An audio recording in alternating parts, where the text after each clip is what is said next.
இனிமையான நண்பர்களே, அன்புள்ளம் கொண்ட சொந்தங்களே, அனைவருக்கும் வணக்கம்.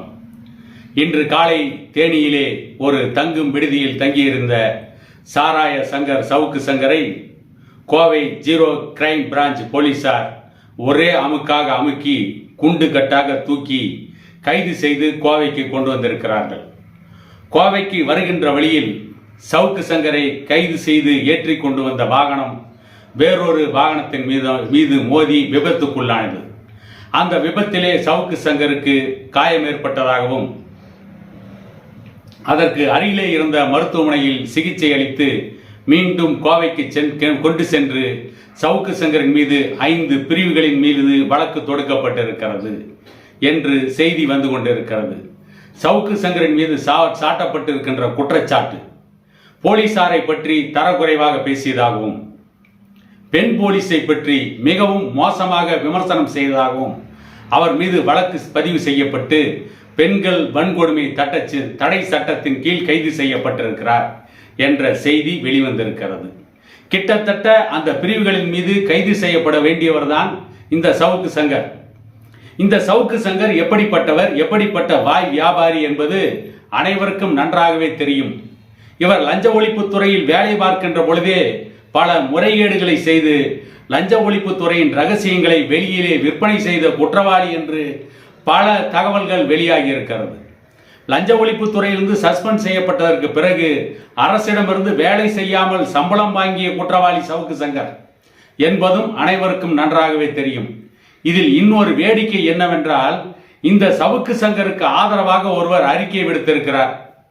அவர் யார் என்று கேட்டால் தமிழகத்தின் எதிர்க்கட்சி தலைவர் எடப்பாடி பழனிசாமி. எடப்பாடி பழனிசாமி முதலமைச்சராக பொறுப்பேற்ற பொழுது எடப்பாடி பழனிசாமியை கடுமையாக விமர்சனம் செய்தவர்களில் சவுக்கு சங்கரும் ஒருவர். கடைசியில் அந்த சவுக்கு சங்கரை தனக்கு வாடகைக்கு வைத்துக் கொண்டார் எடப்பாடி பழனிசாமி. அவருக்கு வாடகை கொடுத்து அவர் யாருக்கு எதிராகவெல்லாம் பேச வேண்டும் என்று நினைத்தாரோ அவருக்கு எதிராகவெல்லாம் சவுக்கு சங்கரை பேச விட்டு வேடிக்கை பார்த்து கைகுட்டி சிரித்தவர் எடப்பாடி பழனிசாமி. இன்னொரு விஷயத்தை தெளிவாக சொல்ல வேண்டும் என்றால், நடந்து முடிந்த நாடாளுமன்ற தேர்தலில் கூட்டணி அமைப்பதற்காக அவருடைய அமைச்சரவையிலே மந்திரியாக இருந்த CV சண்முகத்தை தைலாபுரம் தோட்டத்திற்கு அனுப்பி டாக்டர் ஐயாவிடம் கூட்டணி பற்றி பேசுவதும், அதே நேரத்தில் சவுக்கு சங்கருக்கு கொடுக்க வேண்டியதை கொடுத்து சவுக்கு சங்கரை பாட்டாளி மக்கள் கட்சிக்கு எதிராக அவதூறாக பேச வைத்ததிலும் எடப்பாடி பழனிசாமிக்கு பங்கு உண்டு என்று பலர் சொல்லிக் கொண்டிருக்கிறார்கள். அதை ஊர்ஜிதப்படுத்துகின்ற வகையிலே தான் இன்றைக்கு எடப்பாடி பழனிசாமி சவுக்கு சங்கருக்கு ஆதரவாக அறிக்கை விடுத்திருக்கிறார். சவுக்கு சங்கரின் மீது பொய் வழக்கு போடப்பட்டிருக்கிறது என்று. சரி, ஒரு வாதத்திற்காகவே கூட வைத்துக் கொள்வோம். சவுக்கு சங்கர் மீது போடப்பட்டிருக்கிறது பொய் வழக்கு என்றால், அந்த பொய் வழக்கை உடைத்து நொறுக்கிவிட்டு தான் நிரபராதி என்று சட்டத்தின் முன்னால் நிரூபிக்க வேண்டிய கடமையும் பொறுப்புணர்ச்சியும் சவுக்கு சங்கருக்கு இருக்கிறதா இல்லையா? இதற்கு முன்பு அப்படித்தான் நீதிமன்றத்தை பற்றி அவதூறாக பேசி, நீதிபதிகளை பற்றி அவதூறாக பேசி நீதிமன்றமே அவர் மீது வழக்கு தொடுத்து அவரை கைது செய்து விசாரித்து அவர் மீது சாட்டப்பட்ட குற்றச்சாட்டு உண்மை என்று அவரை சிறையில் அடைத்து தண்டனை கொடுத்தார்கள். நீதிபதியின் மீது குற்றம் சொல்லியது தவறு என்று நீதிமன்றம் குற்றம் சாட்டியது. இல்லை, நான் நீதிபதிகளை தவறாக பேசவில்லை, ஜனநாயகத்துக்கு உட்பட்டுதான் விமர்சனம் செய்தேன் என்று நேர்மையாளனாக இருந்தால், உத்தமனாக இருந்தால் சவுக்கு சங்கர் நீதிமன்றத்திலே வாதாடி இருக்க வேண்டும். வாதாட முடியவில்லை. காரணம், நீதிபதிகள் மீது இவர் அவதூறான கருத்துக்களையே பேசினார். அதுதான் உண்மை. ஆகவேதான் நீதிமன்றம் சவுக்கு சங்கரை சிறையில் அடைத்தது.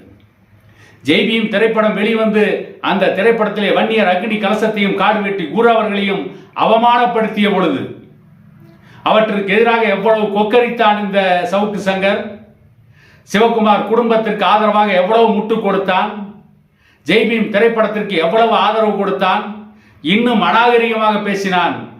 வன்னியர் சங்கமும் பாட்டாளி மக்கள் கட்சியும் என்ன அக்னி சட்டிக்கு காப்பிரைட்டா என்று கேட்டான். இந்த பிச்சை சட்டியை கையிலே ஏந்தி கொண்டிருப்பவனெல்லாம் அக்னி சட்டியை பற்றி பேசுவதா? அக்னி சட்டிக்கு காப்பிரைட்டே நாங்கள் தான், வன்னியர் சமூகம் தான், வேறு யாருக்கு காப்பிரைட்? ஆனால் அப்படி அவமானமாக பேசியவன். அன்றைக்கெல்லாம் இந்த எடப்பாடி பழனிசாமி போன்றவர்கள் ஒரு சமூகத்தை சவுக்கு சங்கர் இழிவுபடுத்தலாமா என்று பேசவில்லை.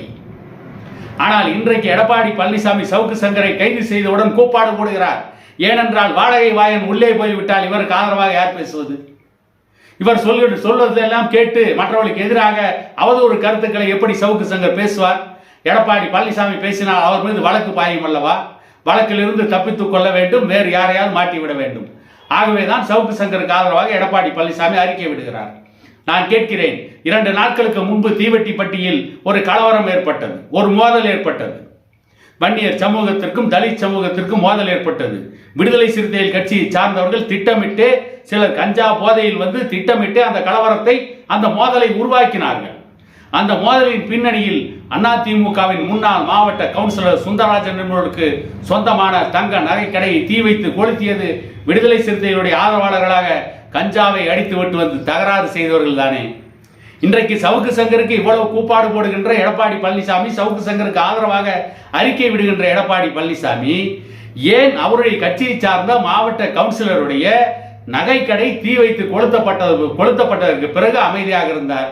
ஏன் அதை பற்றி அவர் பேசவில்லை? ஏனென்றால் அந்த தீ வைத்து கொளுத்தப்பட்ட நகைக்கடைக்கு சொந்தக்காரர் அதிமுகவின் முன்னாள் மாவட்ட கவுன்சிலர், அவர் வன்னியர் சமூகத்தை சார்ந்தவர். ஆகவே எடப்பாடி பழனிசாமி பேசவில்லை. இனியாவது வன்னியர் சமூகத்தை சார்ந்தவர்கள் புரிந்து கொள்வார்களா? ஆனால் இவருக்கு ஆதரவான வாடகை வாயனை கைது செய்தால் மட்டும் அவர் மீது குற்றச்சாட்டு நிரூபிக்கப்படுவதற்கு முன்பு அவர் கைது செய்யப்பட்டிருக்கிறார் என்றெல்லாம் வாய்க்கு வந்தபடி பேசுகின்ற எடப்பாடி பழனிசாமி, அவருக்கு ஆதரவாக வக்காலத்து வாங்குகின்ற எடப்பாடி பழனிசாமி ஏன் அவருடைய கட்சியை சார்ந்த முன்னாள் மாவட்ட கவுன்சிலருடைய கடை தாக்கப்பட்டு தீ வைத்து கொளுத்தப்பட்ட பொழுது அந்த அதிமுகவினருக்கு ஆதரவாக பேசவில்லை என்ற கேள்வி இன்றைக்கு சேலம் மாவட்டத்தில் ஓமலூர் சட்டமன்ற தொகுதியில் தீவெட்டிப்பட்டியில் சேலம் மாவட்டம் முழுதும் எதிரொலித்துக் கொண்டிருக்கிறது. சவுக்கு சங்கர் மீது குற்றம் சாட்டப்பட்டிருக்கிறது. அந்த குற்றச்சாட்டு இல்லை என்று சொல்லிவிட்டு சவுக்கு சங்கர் சட்டத்தின் முன்னால் தான் குற்றவாளி இல்லை என்று நிரூபித்துவிட்டு வெளியே வரலாம். ஜனநாயக அடிப்படையில் பேசியிருந்தால், ஜனநாயக உரிமையை பயன்படுத்தி இருந்தால், ஜனநாயக அடிப்படையிலே தன்னுடைய பேச்சுரிமையை சரியாக பயன்படுத்தி இருந்தால், சவுக்கு சங்கருடைய பேச்சிலே தார்மீக அடிப்படையில் தர்மம் இருந்திருந்தால், நேர்மை இருந்திருந்தால் கைதை பற்றி கவலைப்பட வேண்டியதில்லை. ஆனால் திட்டமிட்டே ஆதாரம் இல்லாமலே வேண்டுமென்றே பல குற்றச்சாட்டுக்களை பலர் மீது வைத்து பழக்கப்பட்டவன் சவுக்கு சங்கர். பணம் வரும் என்றால் எந்த பஞ்சமா பாதகத்தையும் செய்யாதவன் சவுக்கு சங்கர். சவுக்கு சங்கர் சாராய புட்டிக்காகவே ஊடகத்திலே பேசுகின்றவர் என்பது அனைவருக்கும் நன்றாகவே தெரியும். ஆகவே இவரை எப்படி ஒரு நேர்மையான ஊடகவியலாளராக ஏற்றுக்கொள்ள முடியும்? ஆனால் நேர்மை இல்லாத ஊடகவியலாளருக்கு இந்த நாட்டிலே ஒரு எதிர்கட்சி தலைவரும் ஆதரவு கொடுக்கிறார். அவர் கட்சியை சேர்ந்த பாரதிய ஜனதா கட்சியிலிருந்து விலகி அதிமுகவில் இணைந்த காயத்ரி ரகுராம் என்ற நடிகையும் ஆதரவு கொடுக்கிறார்.